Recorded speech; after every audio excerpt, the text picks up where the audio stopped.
My name is David Carter, and I run a small auto repair shop on the east side of town. Nothing fancy, just honest work with my hands, grease under my fingernails, and a reputation for fixing what others couldn't. I married Kenia 15 years ago when she was fresh out of law school and I was just starting my business. Back then, she loved my blue-collar authenticity. Now, at 42, I've learned that what attracts someone in their 20s can repel them in their 30s. The first time Kenia mentioned her ex-boyfriend Jake Morrison, I didn't think much of it. Old flames come up in conversation sometimes. But when she started comparing us directly, something shifted in my chest like a wrench slipping off a bolt. Jake always knew how to dress for occasions, she said one Thursday evening, eyeing my work shirt as we prepared for dinner at her law firm's annual party. He understood presentation matters in professional settings. I looked down at my clean jeans and button-down shirt. This isn't professional enough? It's fine, she said with that tone wives use when nothing is actually fine. Jake just had this natural sophistication. He could walk into any room and command respect. Jake Morrison owned a high-end car detailing service across town. Luxury vehicles, wealthy clients, the kind of business that looked impressive on paper. Kenia had dated him for 3 years before we met, and apparently he'd never quite faded from her memory. Over the next few weeks, Jake's name appeared more frequently in our conversations. Kenia would mention how he handled difficult clients, how he'd expanded his business, how he'd always known exactly what to say in social situations. Each comparison felt like a small knife, carefully placed and slowly twisted. You know, if I wanted my ex back, nothing could stop me, she said one evening while scrolling through social media. She was looking at Jake's business page, studying photos of gleaming Mercedes and BMWs. He'll always love me. His wife isn't a wall. She'll move. I looked up from the invoice I was reviewing. He's married, Kenia. She shrugged, not taking her eyes off her phone. A wife isn't a prison. If he really wants me, he'll leave her. He's already ready to throw it all away for us. We have this warm connection. It could become something again any time. The casual cruelty of her words hit me like a cold slap. Here was my wife of 15 years, discussing another man's marriage like it was an inconvenient speed bump on her road to happiness. But what stung more was the implication about our own relationship. If Jake's wife wasn't a wall, what did that make me? I tried arguing at first.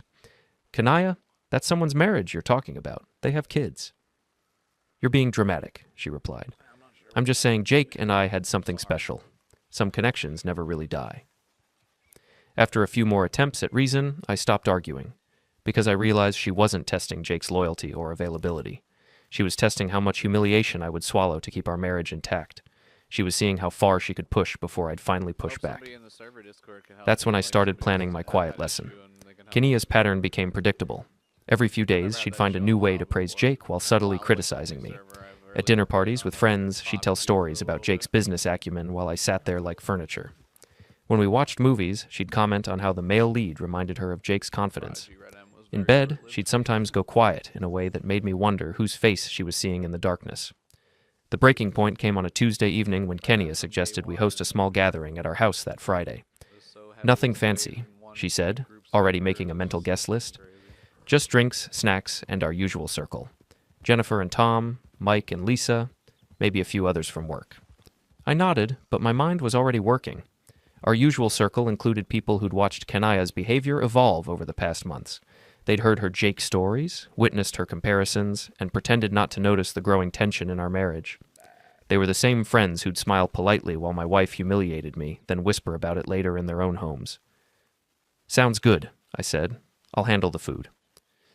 What I didn't tell Kenia was that I planned to invite one additional guest, someone who would bring perfect clarity to her ongoing fantasy about Jake Morrison and his supposedly movable wife. I'd done my research.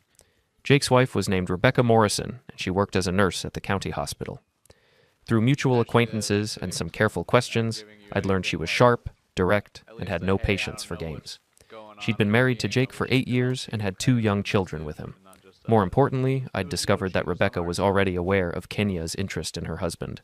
Jake apparently had been careless with his phone, and Rebecca had seen some of the messages Kenia had been sending.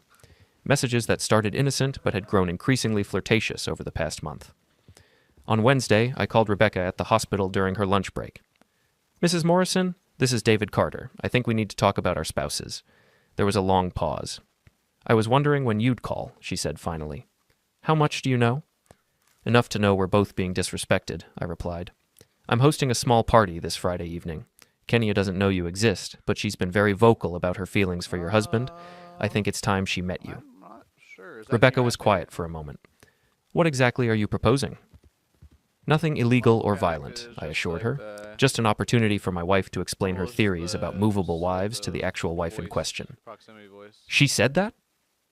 Rebecca's voice carried a new edge. That I'd move? Among other things. She seems to think you're just a temporary obstacle to her destined reunion with Jake. I'll be there, Rebecca said without hesitation. What time? Friday evening arrived with unseasonable warmth for October. Kenya spent 2 hours getting ready, changing outfits 3 times before settling on a black dress that showed just enough to be interesting but not enough to be obvious. She was glowing with anticipation, the way she used to look when we were first dating and heading out for a special evening. I invited a few extra people from work, she mentioned while applying lipstick. Hope that's okay. Yeah, that's The more the merrier, I said, knowing she hadn't invited anyone extra. She was just creating an excuse in case Jake somehow showed up. She'd been texting him all week, dropping hints about our gathering, hoping he'd take the bait and appear.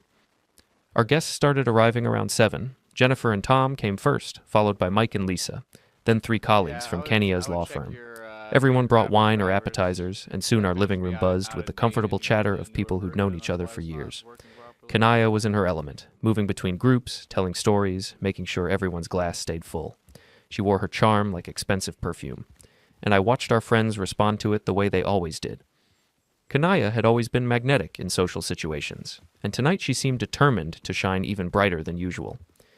Around 8:30, she started working Jake into the conversation. You know, she said to Jennifer while I was refilling wine glasses nearby, I was thinking about business success stories in our town. My ex-boyfriend Jake has built this incredible car detailing empire. Started with nothing, and now he's got wealthy clients lined up for months. That's nice, Jennifer replied politely, but I caught her glance toward me.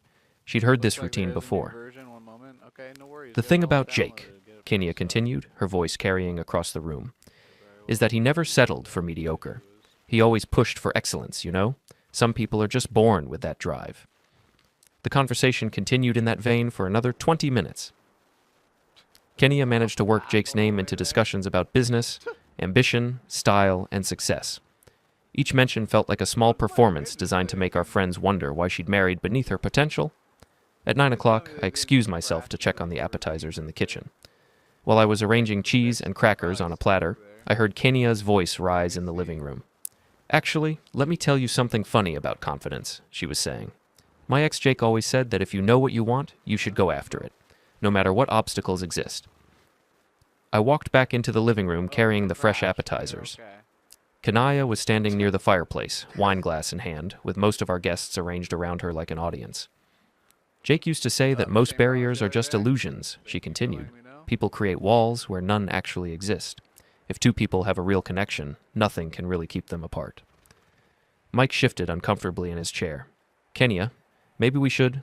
No, it's fine, she said, waving him off. I'm just saying that some connections transcend circumstances. Like if Jake wanted me back tomorrow, his wife isn't a wall. She'd move. That's just reality. The room went quiet, except for the soft jazz playing from our stereo. I set down the appetizer tray and checked my watch. 9:15. Perfect timing. You know what? Kenya said, lifting her wine glass higher. Let's have a toast. Kenya stood near our fireplace, wine glass raised, commanding the attention of everyone in the room. The soft lighting made her black dress shimmer, and her smile carried the confidence of someone who believed she was about to deliver a memorable moment. Our friends sat in various chairs and on the couch, wine glasses in hand, waiting for whatever toast she had in mind. I remained standing near the kitchen doorway, appetizer tray forgotten, watching my wife prepare to humiliate me in front of people we'd known for years. But this time, I wasn't planning to just endure it. I want to toast to honesty, Kenya began, her voice carrying that slightly theatrical tone she used when she'd had just enough wine to feel bold, to being real about what we want and who we are. Jennifer and Tom exchanged glances. Mike cleared his throat softly. Lisa studied her wine glass like it contained the secrets of the universe. Everyone could sense something uncomfortable coming, but no one knew how to stop it.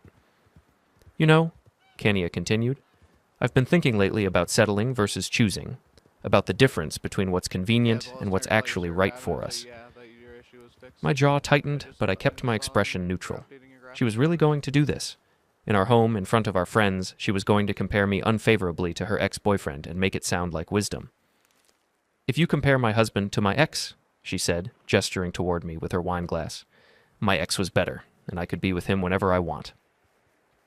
The room's temperature seemed to drop 10 degrees. Tom started to stand up, probably planning to interrupt, but Kenya kept going. "His wife isn't a wall. She'll move. He'd do anything for me. If I asked, he'd leave her."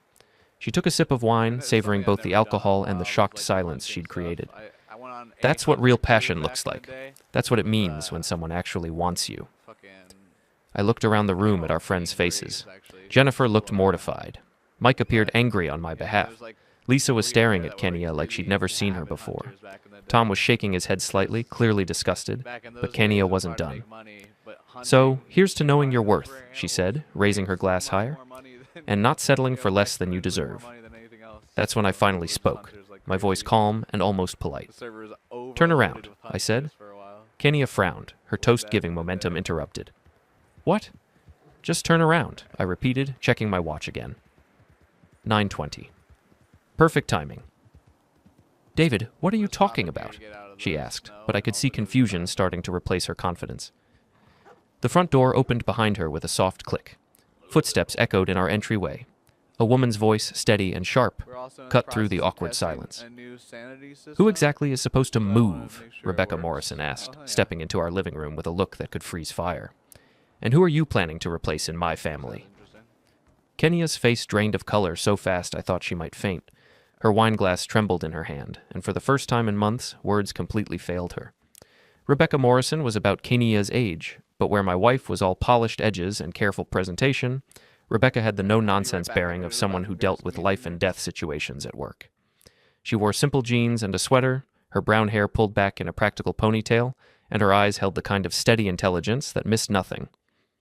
"I'm Rebecca Morrison," she said to the room, though her gaze remained fixed on Kenya. "Jake Morrison's wife, the one who apparently isn't a wall." Our friends sat frozen, wine glasses halfway to their lips, watching this confrontation unfold like spectators at a car accident. The soft jazz from our stereo continued playing, creating a surreal soundtrack to the most uncomfortable moment of our marriage. I didn't," Kenya stammered, her usual eloquence completely gone. "You didn't what?" Rebecca asked, stepping further into the room. "Didn't think I existed? Didn't think I'd find out about your text to my husband?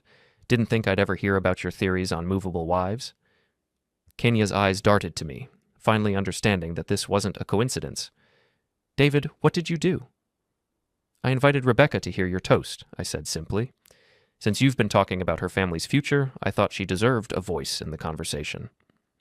"You've been texting my husband," Rebecca continued, her voice getting stronger, "telling him how much you miss what you had, asking if he ever thinks about leaving me, suggesting you two meet for coffee to catch up on old times."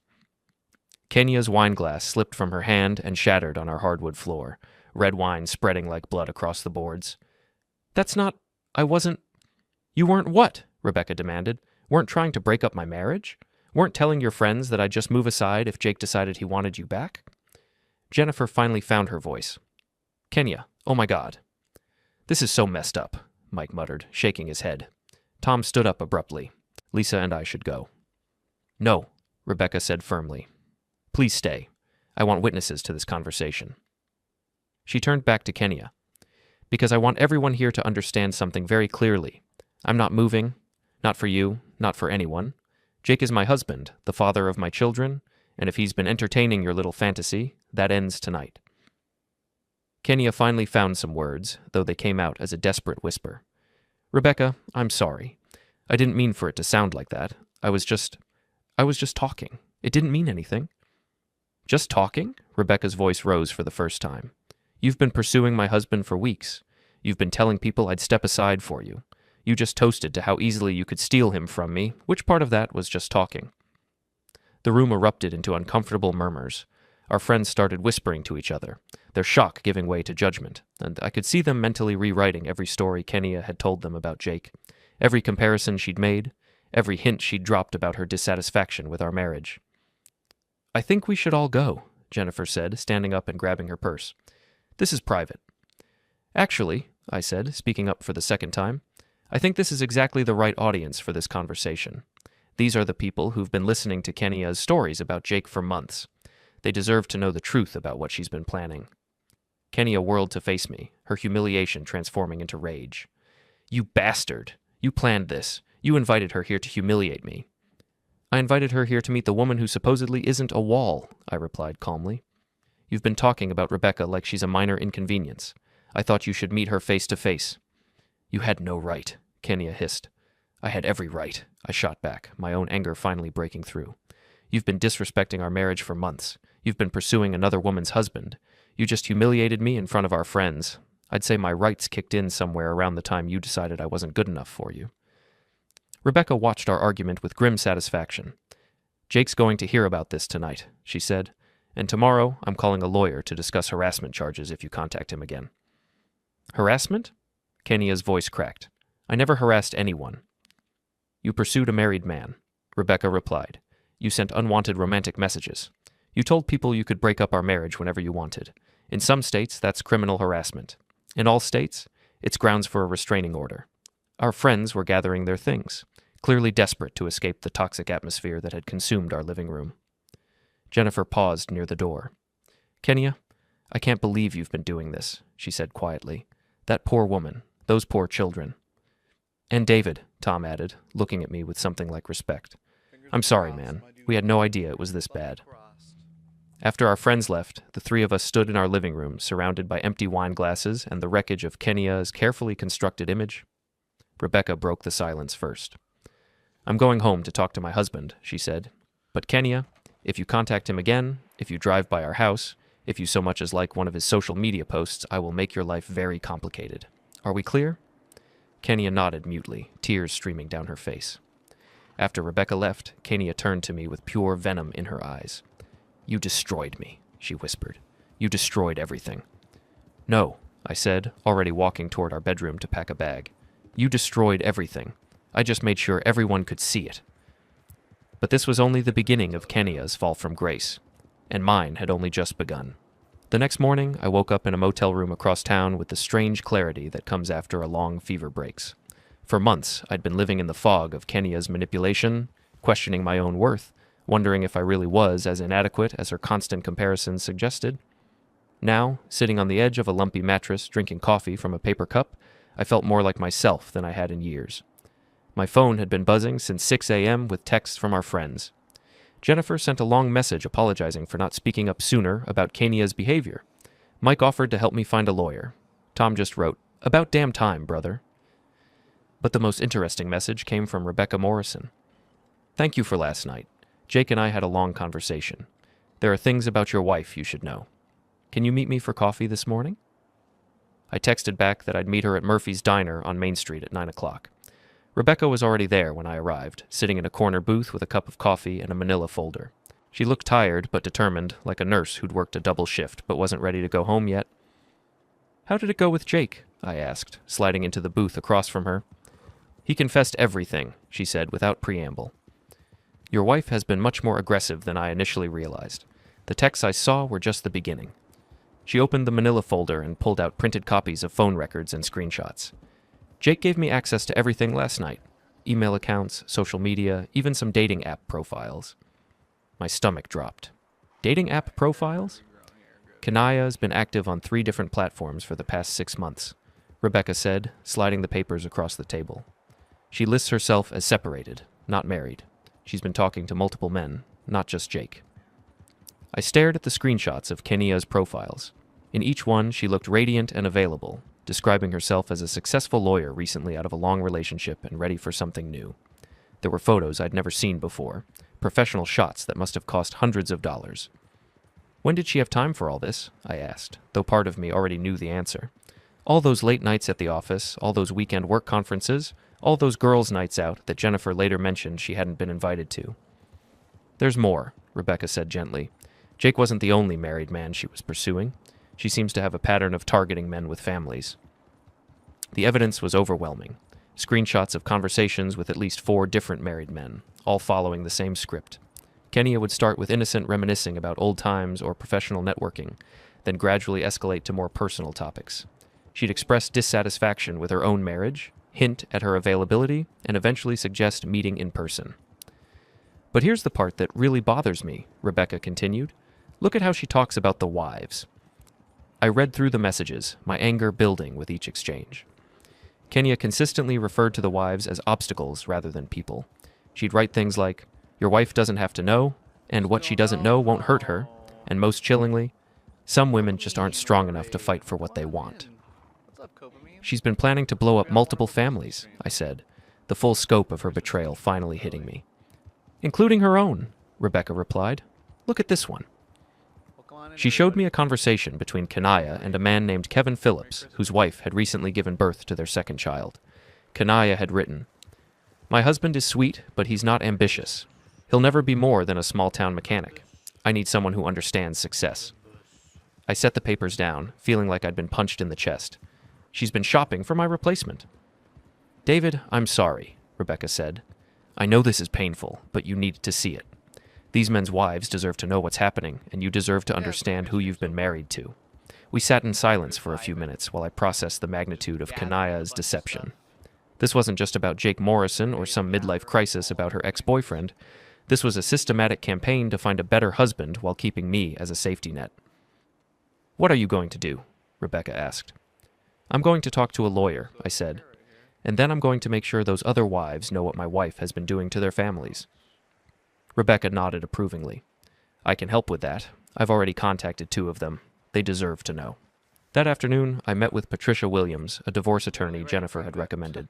Patricia was a woman in her 50s with gray hair and sharp eyes who'd built her practice on representing people who'd been betrayed by their spouses. "This is extensive," she said, after reviewing the evidence Rebecca had provided. "Your wife has been conducting what amounts to an emotional affair with multiple men simultaneously. In some states, this could be considered adultery even without physical contact." "What are my options?" I asked. "In terms of divorce, you have grounds for fault-based proceedings," Patricia explained. "The evidence of her pursuing other men, combined with her dating profiles claiming to be separated, establishes a pattern of marital misconduct. We can also argue that she's been preparing to abandon the marriage, which could affect property division. IRL, my How long will this take? is actually dog shit. If she contests it, 6 months to a year. If she agrees to reasonable terms, we could have everything finalized in 90 days. That evening, I returned to our house to collect more of my belongings and found Kanaya waiting for me in the living room. She'd cleaned up the wine stain from the night before and rearranged the furniture, as if she could somehow reset the scene and make everything normal again. "David, we need to talk," she said, her voice carefully controlled. "Last night got out of hand, but we can fix this." "There's nothing to fix," I replied, heading toward the stairs. "I'm filing for divorce." She followed me upstairs, her composure starting to crack. "You can't be serious. Over one mistake? Over one stupid comment at a party?" I stopped at the top of the stairs and turned to face her. "Kanaya, I know about the dating profiles. I know about Kevin Phillips and Marcus Chen and Tom Bradley. I know about all of them." Her face went white. "How do you... Who told you that?" "Does it matter? The point is, you've been cheating on our marriage for months. You've been shopping for my replacement while pretending to work late. You've been targeting other women's husbands while telling our friends that wives aren't walls." "I never actually did anything with those men," she said desperately. "It was just talking, just fantasy." "You set up dates with 3 of them," I replied. "You told Kevin Phillips you were separated. You sent Marcus Chen photos in your underwear. You offered to meet Tom Bradley at a hotel. Which part of that was just talking?" Kania sank onto our bed, finally understanding that her carefully constructed lies were collapsing. "David, please. I made mistakes, but I love you. I never wanted to hurt you." "You love me?" I laughed bitterly. "You told Kevin Phillips I was just a small-town mechanic who'd never amount to anything. You told Marcus Chen you were planning to leave me as soon as you found someone better. You told our friends that your ex was superior to me in every way. Which part of that sounds like love?" She started crying then, the kind of desperate tears that come when someone realizes they've lost everything through their own choices. But I felt nothing watching her break down. Months of humiliation and manipulation had burned away whatever sympathy I might have felt. "The lawyer will contact you next week," I said, continuing toward our bedroom to pack. "I suggest you find your own attorney." "Where are you going to go?" she asked. "That's not your concern anymore," I replied.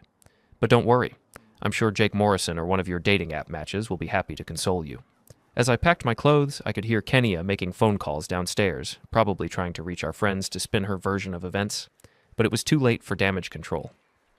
Rebecca had already contacted the other wives, and word was spreading through our social circle about Kenia's secret activities.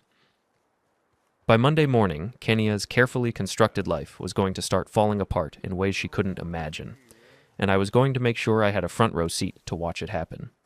But first, I had some research to do about my wife's other targets, because if Kenia thought last night's humiliation was devastating, she had no idea what was coming next. By Monday morning, Kenia's world had begun to collapse in spectacular fashion. I learned this not from her, but from Jennifer, who called me at 7 a.m. while I was drinking coffee in my temporary apartment above Murphy's Diner. "David, you need to know what's happening," Jennifer said, her voice tight with stress. "Kenia called me 6 times yesterday. She's panicking." "About what specifically?" I asked, though I suspected I knew. "Rebecca Morrison contacted the other wives," Jennifer explained, "the ones whose husbands Kenia was texting. 2 of them confronted their husbands yesterday, and now there are 3 marriages in crisis because of what Kenia was doing." I felt a grim satisfaction hearing this. Kenia had spent months treating other people's marriages like they were disposable, and now she was discovering that actions have consequences. "There's more," Jennifer continued. "Kevin Phillips's wife Amy called Kenia's law firm this morning. She's threatening to file a complaint with the State Bar Association for professional misconduct." This was unexpected. Professional misconduct? Apparently, Kenia met Kevin through work. He was a client on some corporate litigation, and she used confidential client information to pursue him personally. Amy has copies of emails where Kenia referenced private details about Kevin's business that she could only have known through their attorney-client relationship. I whistled low. Kenia's law license was one of her most prized possessions, the foundation of her identity as a successful professional.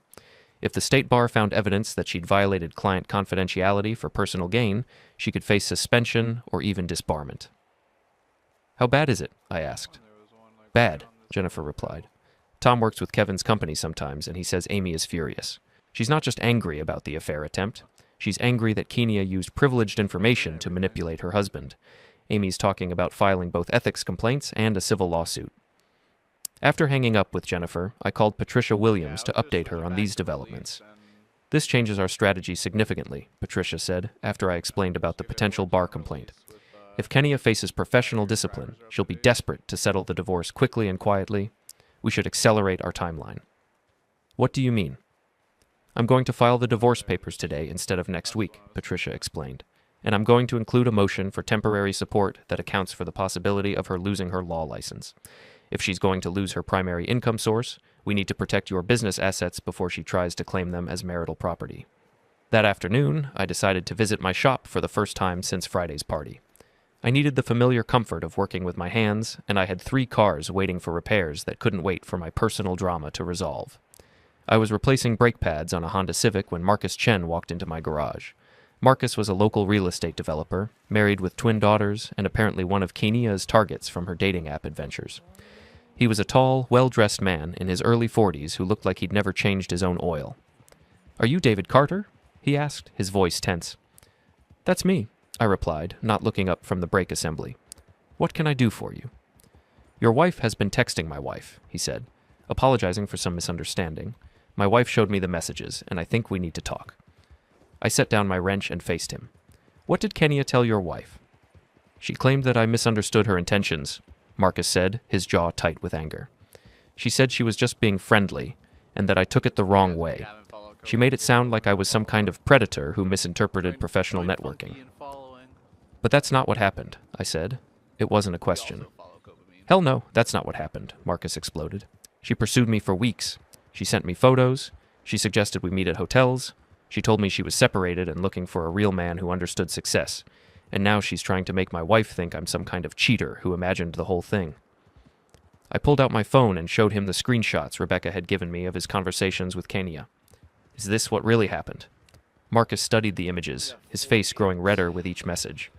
"Where did you get these?" "From Jake Morrison's wife," I explained. Kenia was pursuing her husband too. She's been running the same game on multiple married men, and when it all came out, she started trying to rewrite history. "That manipulative bitch," Marcus muttered, then caught himself. "Sorry, I know she's your wife." "Not for much longer," I assured him. "I filed for divorce this morning." Marcus was quiet for a moment, processing this information. "My wife thinks I'm a liar," he said finally. "She thinks I encouraged your wife, and now I'm trying to cover it up. 15 years of marriage, and she doesn't trust me because of what Kenya is telling her. Show her these screenshots, I suggested. Show her the evidence of what Kenya was really doing. Will you talk to her? Marcus asked.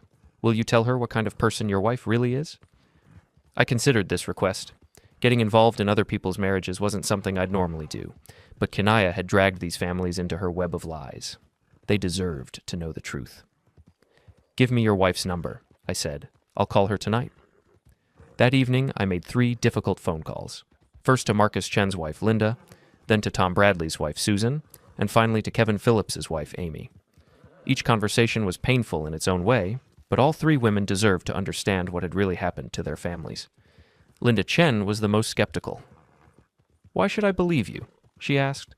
You're getting divorced. You might just be trying to make your wife look worse. Because I have proof, I replied, and emailed her the screenshots while we talked. Look at the dates. Look at the messages. Your husband didn't pursue my wife. She pursued him. Susan Bradley was angry, but relieved. I knew something was wrong, she said. Tom was acting so guilty, but he swore nothing happened. I couldn't understand why he was so upset if he hadn't done anything wrong.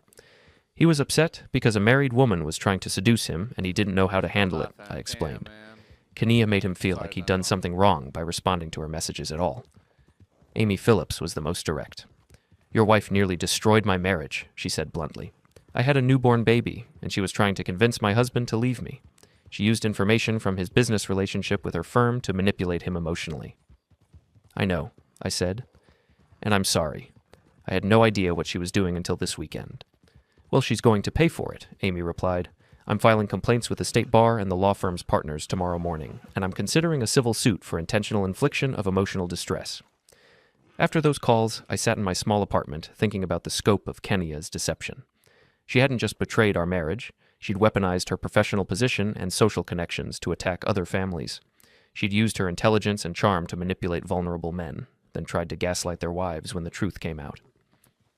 My phone rang at 10 p.m. It was Kenya.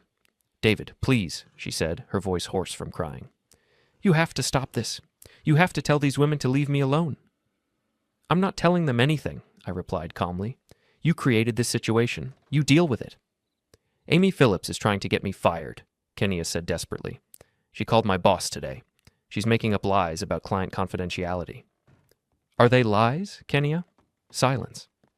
Are they lies? I repeated. I never gave away any privileged information, she said weakly.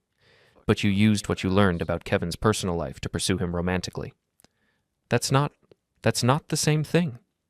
It's exactly the same thing, I said. You violated your professional ethics to feed your personal agenda. You're lucky if all you lose is your job. I could lose my license, she whispered.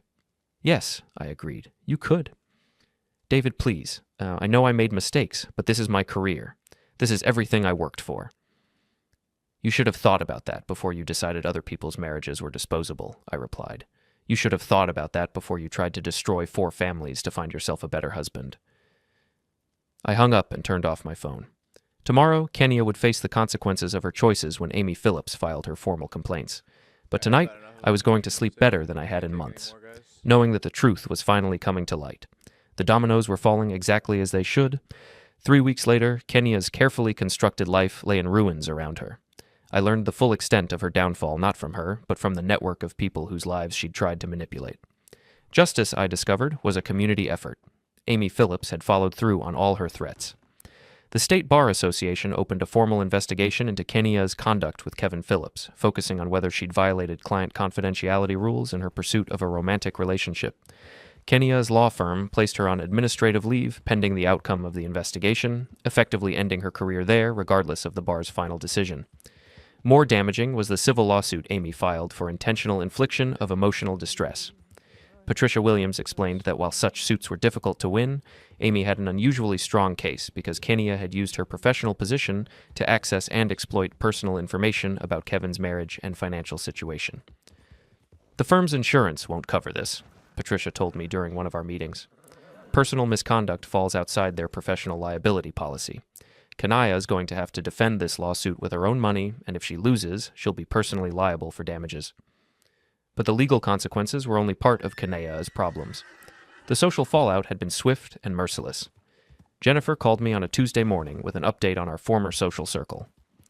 Kenia's been completely ostracized, she reported. Nobody wants to be associated with her after what she did to those families. How bad is it? I asked. She's been removed from the country club board, Jennifer said. The charity organizations she volunteered with have asked her to step down. Even her book club kicked her out. Word spreads fast in a town this size, and what she did to those wives, people are disgusted. The irony wasn't lost on me. Kenia had always been obsessed with social status and professional reputation. She'd criticized my blue-collar background and small business as beneath her aspirations. Now her pursuit of a better life had cost her everything she'd claimed to value. Marcus Chen stopped by my shop the following week to update me on his situation. His marriage had survived Kenia's manipulation, but it had been touch and go for a while. Linda finally believes me, he said, looking relieved but exhausted. Seeing all those screenshots, talking to you and the other wives, she realized I was telling the truth about not encouraging Kenia. How are you holding up? I asked. Better now, Marcus replied. But I keep thinking about how close we came to losing everything because of one woman's selfishness. Linda and I are in counseling, trying to rebuild the trust Kenia damaged. It's going to take time. Tom Bradley had a similar story. His wife Susan had initially blamed him for Kenia's pursuit, but the evidence and conversations with other victims had convinced her that Tom had been manipulated rather than complicit. Kevin Phillips wasn't as fortunate. Amy had decided to separate from him while she processed the betrayal, even though she now understood that Kenia had been the aggressor. Their newborn daughter was staying with Amy's mother while they worked through the crisis Kenia had created. The most surprising development came from Jake Morrison. Rebecca called me on a Thursday evening with news I hadn't expected. Jake's leaving town, she told me. He got a job offer in Denver and decided to take it. Because of Kenia? Partly, Rebecca admitted, but also because he realized how close he came to destroying our family. He says he needs a fresh start somewhere Kenia can't reach him. Are you going with him? We're working on it, Rebecca said. Marriage counseling, family therapy, all of it. Jake's finally being honest about how unhappy he was and why Kenia's attention appealed to him. It's painful, but at least we're dealing with reality now instead of pretending everything was fine. I understood that feeling. My own reality had become clearer and more honest since Kenia's deceptions came to light. I was sleeping better, working with more focus, and rediscovering parts of myself that had been buried under years of subtle criticism and manipulation. The divorce proceedings moved faster than Patricia had originally predicted. Kenia's legal troubles made her desperate to settle quickly and avoid additional scrutiny of her finances and behavior. She's agreed to all our terms, Patricia informed me during our final meeting. She keeps her retirement accounts and personal belongings. You keep the house, the business, and most of the joint assets. She's waiving any claim to spousal support. Why is she being so cooperative? I asked. Because she can't afford to fight, Patricia explained. Her legal defense fund is already depleted from the civil lawsuit and bar investigation. She needs this divorce finalized before her situation gets any worse. The final hearing was scheduled for a Friday morning in late November. I arrived at the courthouse expecting a brief procedural meeting, but found Kenia waiting in the hallway outside the courtroom. She looked like a shadow of the confident woman who'd humiliated me at our party 2 months earlier. Her hair was limp, her clothes wrinkled, and her face showed the strain of weeks without proper sleep. When she saw me, she stood up with obvious effort. "David, can we talk for a minute?" she asked, her voice barely above a whisper. "Our lawyers can handle everything," I replied, not unkindly but not warmly either. "Please," she said, "just 1 minute." Against my better judgment, I followed her to a quiet corner of the courthouse lobby. "I wanted to apologize," she began, then stopped and shook her head. "No, that's not right. I wanted to explain." "There's nothing to explain, Kenia." "Yes, there is," she insisted. "I need you to understand that I never meant for things to go this far. I never meant to hurt those families." "But you did hurt them," I pointed out. "You nearly destroyed 4 marriages because you were bored with your own." "I was lost," she said, tears starting to flow. "I felt trapped and invisible and like I was wasting my life. When those men paid attention to me, when they made me feel desirable and important, I got addicted to that feeling." "So you decided to blow up everyone's life to chase that feeling." "I convinced myself that if people really loved each other, they'd fight for each other," Kenia continued. "I told myself that if those marriages were strong, nothing I did could threaten them." "That's a convenient rationalization," I said. "I know," she whispered. "I know it was selfish and cruel and stupid. I know I hurt innocent people. I know I destroyed everything good in my own life, chasing something that was never real." We stood there in silence for a moment. 2 people who'd shared 15 years of marriage and now had nothing left to say to each other. "I hope you find whatever it is you're looking for," I said finally. but I hope you find it without hurting anyone else. The hearing lasted 20 minutes. The judge reviewed our settlement agreement, confirmed that both parties understood and accepted the terms, and signed the decree dissolving our marriage. Just like that, 15 years of shared life officially ended. Walking out of the courthouse, I felt lighter than I had in years. Not happy exactly, but free. Free from the constant criticism, free from the comparisons to other men, free from wondering if I was good enough for someone who'd never valued what I offered. Patricia walked with me to the parking lot. "Any regrets?" she asked. "About the divorce? No," I said. "About the marriage? Only that it took me so long to see who Kenia really was." "What's next for you?" I thought about that question as I drove back to my shop. What was next for a 42-year-old mechanic whose wife had spent months telling people he'd never amount to anything? The answer came to me as I pulled into my parking lot and saw the line of cars waiting for repair. What was next was the same thing that had always been next. Honest work, genuine relationships, and building something real instead of chasing fantasies that required destroying other people's happiness. That evening, I called Rebecca Morrison to let her know the divorce was final. "How do you feel?" she asked. "Free," I said. "How are things with you and Jake?" "Better," she replied. "We're moving to Denver next month, but we're going together.